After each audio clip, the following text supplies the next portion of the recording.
সর্ষের তেলে আগে একটু নুন আর হলুদ ছিটিয়ে দিলে যে কোনো কিছু ভাজতে গেলে তেল কম ছেটে। বন্ধুরা, তোমরা সবাই আশা করি ভালো আছো। সকাল সকাল একদিকে ভাত বসিয়ে দিয়েছি রান্নাঘরে, আর এদিকে ডিমের ঝোল করতে প্রস্তুতি নিচ্ছি।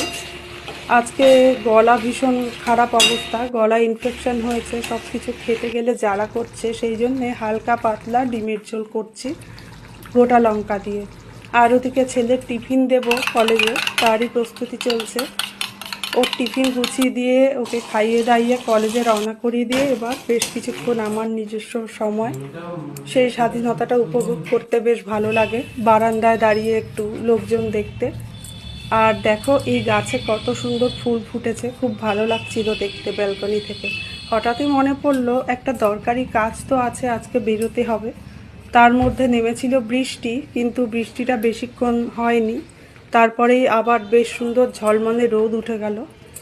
তো আমিও স্নান সেরে চটপট বেরিয়ে পড়লাম, আর দেরি না করে, কারণ কাজটা দরকারি ছিল, আজকেই সারতে হতো। বাইরের ওয়েদারটাও ভালো, ছাতা নিয়েছিলাম বৃষ্টি হবে ভেবে, কিন্তু আর ছাতা লাগেনি। এদিকে দেখো পাড়ার পুজো মণ্ডপে জোর কদমে শেষ মুহূর্তের প্রস্তুতি চলছে। সবাইকে অনেক ধন্যবাদ।